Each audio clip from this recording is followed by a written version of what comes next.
आज की इस किस्त में मैं सुनाने वाला हूं मुर्री के पहाड़ी इलाके की एक छोटी सी डरावनी कहानी। ये कहानी एक सच्ची कहानी से प्रेरित है। अगर ये कहानी आपको अच्छी लगे तो इस वीडियो को लाइक जरूर कीजिएगा और कमेंट करके अपना फीडबैक जरूर दीजिएगा।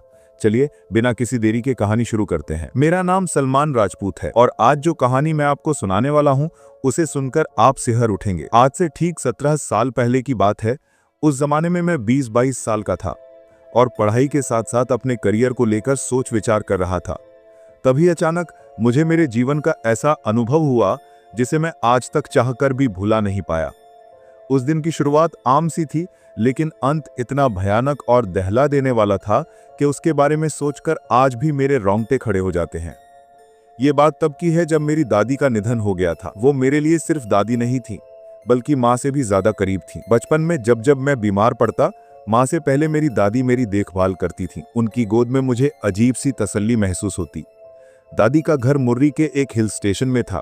वो एक पुरानी हवेली थी, पहाड़ों से घिरी हुई। घर बहुत बड़ा था, मोटी लकड़ी के दरवाजे, पुराने पत्थरों की दीवारें और पत्थरों का बिछा हुआ आंगन, जिसमें रात को हल्की हवा चलती तो खिड़कियां और दरवाजे चरमराने लगते।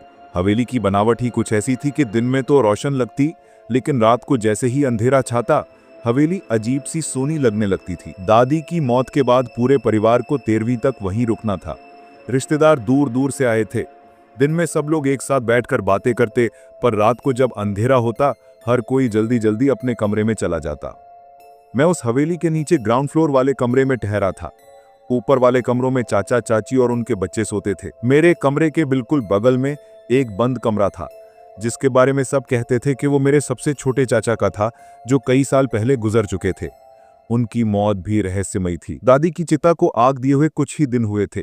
आहिस्ता आहिस्ता करके सारे मेहमान जाने लगे थे। एक रात मैं देर तक दादी के बारे में सोचता रहा।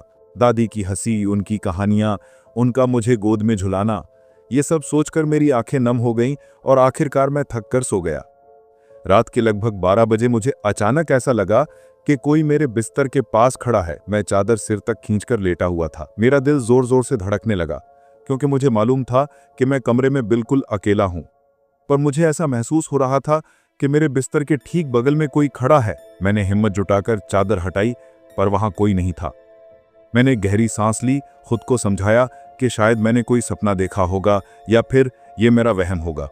ऐसा सोचकर मैंने फिर से चादर ओढ़ी और वापस सोने की कोशिश करने लगा।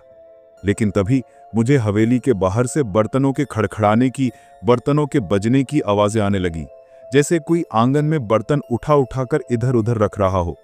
आवाज इतनी साफ थी कि मुझे लगा चाची बर्तन समेट रही होंगी।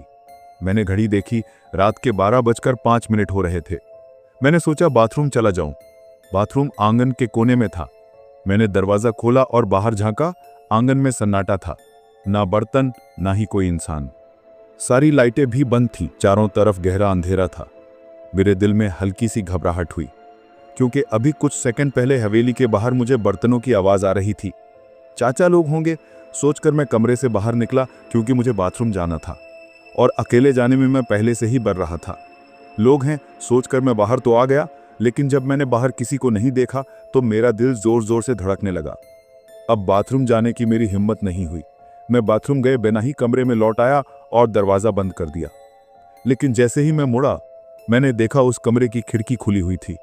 वो खिड़की जो मेरे बिस्तर के सिरहाने के ठीक पीछे थी। ये वो खिड़की थी जो हवेली के पिछवाड़े की तरफ खुलती थी। पिछवाड़ा पूरा जंगल जैसा था, झाड़ियां, ऊंचे पेड़ और उनमें से आती ठंडी हवा। लेकिन खिड़की तो मैंने खुद सोने से पहले बंद की थी। मैंने खिड़की के बाहर देखा तो वहां सिर्फ काला अंधेरा था, पर दिल कह रहा था कि कोई उस अंधेरे में खड़ा है, कोई उस अंधेरे से मुझे घूर रहा है। मैंने हिम्मत जमा की और तेजी से खिड़की के पास गया और मैंने खिड़की बंद करके उसमें कुंडी चढ़ा दी। दिल की धड़कनें इतनी तेज थीं जैसे दिल सीने से ही बाहर निकल आएगा। मेरे कमरे के बगल वाला कमरा हमेशा बंद रहता था। मैं बचपन से सुनता आया था कि वहां उस कमरे में मेरे सबसे छोटे चाचा का सामान रखा है। वो अचानक पागल हो गए थे, अजीब हरकतें करते थे और फिर एक दिन वो गायब हो गए।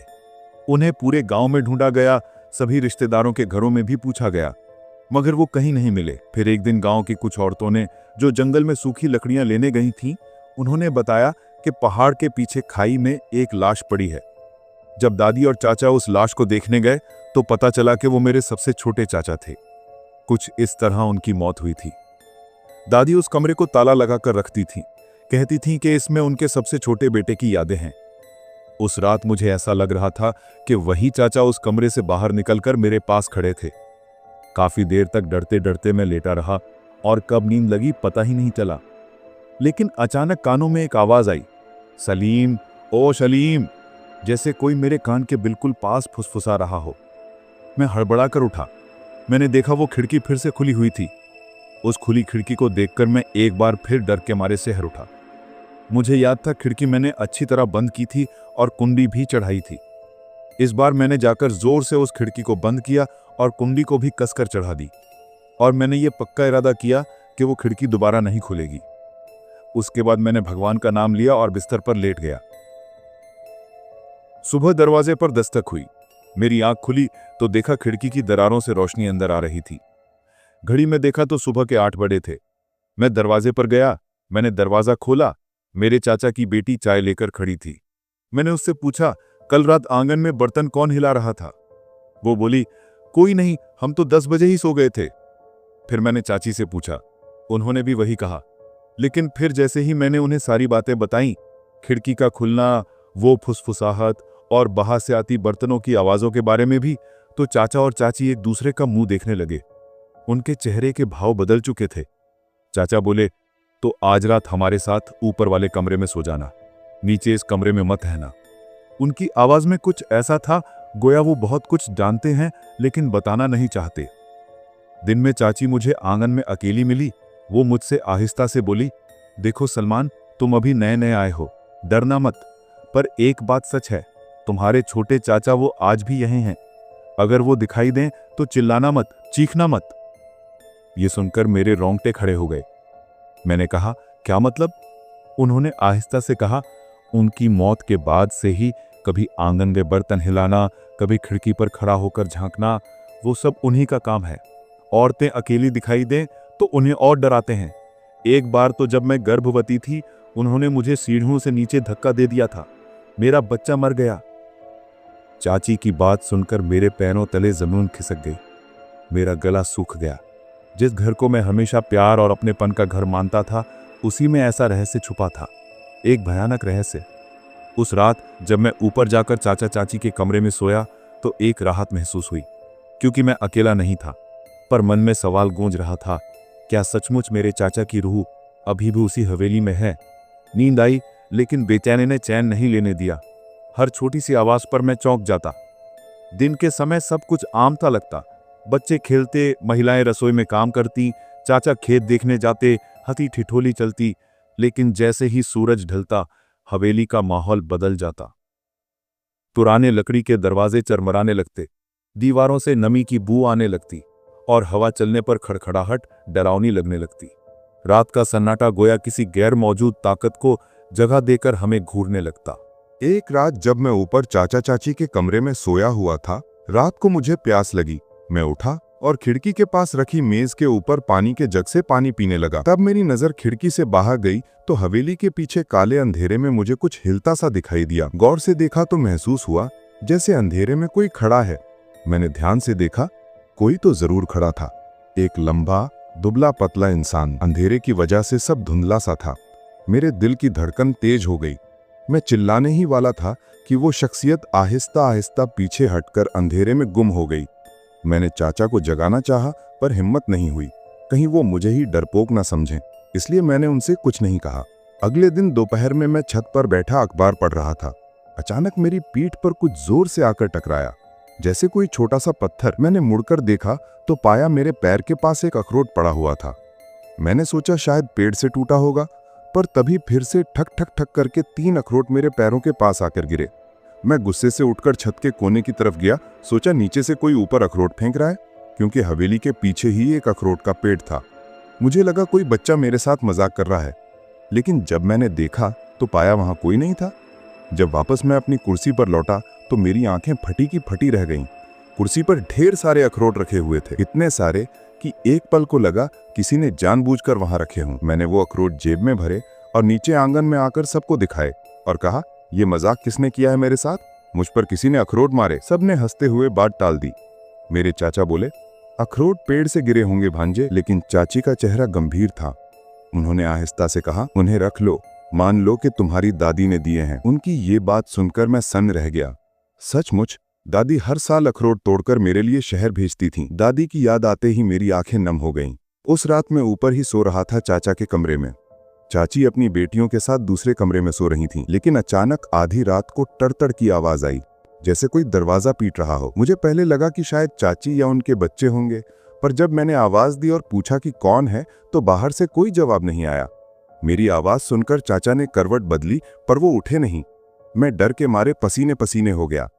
तभी खिड़की के पास से मुझे एक फुसफुसाहट सुनाई दी, सलीम, दरवाजा खोल, दरवाजा खोल, दरवाजा खोल। ये वही आवाज थी जो मैंने नीचे वाले कमरे में सुनी थी। अगली सुबह मैंने चाची से कहा, चाची क्या वो सचमुच यही हैं? छोटे चाचा? चाची ने मेरी आंखों में झांक कर कहा, हाँ, मैंने उन्हें कई बार देखा है, कभी खिड़की पर खड़े, कभी आंगन में बर्तन फेंकते हुए। वो हमें चैन से जीने नहीं देते। तुम्हारी दादी ने भी माना था कि उनका इस हवेली से मन हटा नहीं है। मैंने डरते हुए पूछा, तो अब क्या होगा? चाची बोली, डरना मत, दादी की रूह भी यही है। जब वो जिंदा थी तब भी वो तुम्हारे चाचा को काबू में रखती थी। अब मरने के बाद भी वो तुम्हारी हिफाजत करेंगी। ये अखरोट ऐसे मान लो कि तुम्हारी दादी ने तुम्हें दिए हैं, और डरो मत। उस पल मेरी आंखें भर आईं। क्या सचमुच मेरी दादी मेरे आसपास थी? पर साथ ही उस हवेली में मेरे चाचा की परेशान रूह भी भटक रही थी। दिन ढलते ही हवेली की दीवारें जैसे भारी हो जाती। मुझे लगता था कि अब जल्द ही कुछ बड़ा होने वाला है। दिन मेरे लिए और भारी होते गए। दिन में तो सब आम सा लगता, पर जैसे ही शाम ढलती हवेली पर गैर मौजूद साए मंडराने लगते थे। मेरे मन में डर फैलने लगता। लकड़ी की छतें भी चरमराने लगती, पुराने पत्थरों से उठती नमी की बू, और चारों तरफ सन्नाटा छा जाता। सब मिलकर ऐसा माहौल बना रहे थे जैसे कोई हम सब पर नजर रखे हुए हैं। मैं अक्सर अखरोटों को हाथ में लेके बैठा रहता, लगता दादी मेरे पास ही हैं। एक रात मैं उठा और वापस खिड़की के पास जाकर जग से पानी पीने लगा। उस रात भी मेरी नजर खिड़की से बाहर जंगल के पेड़ों के झुंड के पास गई। मैंने देखा अचानक उन पेड़ों के पास एक साया हिला। मैंने सोचा हवा होगी और शायद कोई पेड़ की टहनी होगी, लेकिन जब मैंने ध्यान से देखा तो किसी इंसान जैसी परछाई दिखाई दी। उस परछाई के लंबे उलझे हुए बाल थे, चेहरा धंबा हुआ और शरीर दुबला पतला। मैं डर के मारे कांप उठा। वो परछाई खिड़की के पास आई और ठीक मेरी आंखों में देखने लगी। हालांकि वो दूसरी मंजिल की खिड़की थी। वो भयानक परछाई खिड़की में लटक के मुझे घूर रही थी। फिर अचानक उसने अपना चेहरा उठाया। उसका चेहरा खून से लथपथ था, चेहरे पर जख्म थे, उसकी आंखें बाहर निकली हुई थीं। मैंने उसे पहचान लिया, वो मेरे छोटे चाचा थे। तभी वो खिड़की में लटकते लटकते कुछ बड़बड़ाने लगे, मेरा कमरा, मेरा सामान, सब छीन लिया मुझसे। उनकी आवाज में गुस्सा था, आंखों में पागलपन। मैंने घबरा कर चाचा को जगाया, पर जब तक वो उठे खिड़की खुल चुकी थी। चाचा ने मुझसे पूछा क्या हुआ। मैंने उन्हें बताया कि खिड़की पर छोटे चाचा लटके हुए थे। मेरी ये बात सुनकर चाचा ने मुझे डांटा और बोले, तेरा दिमाग खराब है, तेरे चाचा को मरे हुए कई साल हो चुके हैं, तुझे कोई सपना देखा होगा, चल जाकर सो जा। चाचा की डांट सुनकर मैं वापस अपने बिस्तर में आकर सो गया। अगला दिन भी एक आम दिन की तरह ही था, लेकिन रात होते ही फिर एक भयानक वाकया पेश आया। आधी रात को आंगन से बर्तनों की जोरदार खटपट सुनाई दी। चाचा ने दरवाजा खोला और हम सब बाहर निकले। आंगन में सारे बर्तन बिखरे पड़े थे, पर वहां कोई नहीं था। अचानक पीछे से एक हंसी गूंजी। हम सब ने मुड़कर देखा, छत पर वही शख्सियत खड़ी थी, मेरे छोटे चाचा की। उनकी आंखें चमक रही थीं और हाथ में एक टूटा हुआ बर्तन था। उन्होंने गुस्से में वो बर्तन नीचे फेंका। वो बर्तन मेरे पैरों के पास आकर टूट गया। मेरे होश उड़ गए। ऐसा लगा जैसे छोटे चाचा ने वो बर्तन मुझे चोट पहुंचाने के लिए ही फेंका था। उसके बाद वो शख्सियत पीछे हो गई। वाकये के बाद चाची ने सबको बिठाकर सच बताया और कहा, सलीम, तुम्हारे छोटे चाचा की मौत कोई हादसे भरी मौत नहीं थी। उनकी दिमागी हालत बिगड़ गई थी। वो पागल हो गए थे, हिंसक हो गए थे। कई बार उन्होंने खुद अपनी जान लेने की कोशिश की और आखिरकार वो पहाड़ की खाई से नीचे गिरकर मर गए। लोग कहते हैं कि वो हादसा था, पर मैं जानती हूं कि वो हादसा नहीं, खुदकुशी थी। तुम्हारे चाचा खुद पहाड़ी से नीचे कूदे थे। उनकी रूह आज भी सुकून नहीं पा सकी। चाची की आंखों में आंसू थे। उन्होंने आगे कहा, तुम्हारे छोटे चाचा ने मुझे भी नुकसान पहुंचाया था, मेरा बच्चा छीन लिया। शायद वो सोचते हैं कि हम सब मिलकर उन्हें भुला देंगे, इसलिए उनकी रूह अभी भी गुस्से में है। उस रात में जानबूझकर अकेला नीचे के कमरे में सोने गया। उसी कमरे में जिस कमरे के बगल में छोटे चाचा का कमरा था, जिसमें दादी ने ताला लगाया हुआ था। मेरे अंदर डर तो जरूर था, लेकिन मेरे पास दादी के दिए हुए अखरोट थे और उन अखरोटों का साथ होना इस बात की तसल्ली देता था कि दादी मेरे साथ ही हैं। करीब आधी रात को दरवाजा अपने आप खुल गया। कमरे में ठंडी हवा का झोंका आया और मेरी नींद खुली। अंधेरे में मैंने देखा मेरे छोटे चाचा कमरे के दरवाजे पर खड़े थे। कमरे में एक छोटा नाइट बल्ब जल रहा था। उसकी हल्की रोशनी में मैंने छोटे चाचा का चेहरा देखा। वो भयानक चेहरा मैं कभी नहीं भूल सकता। उस चेहरे पर पागलपन था, आंखों में नफरत।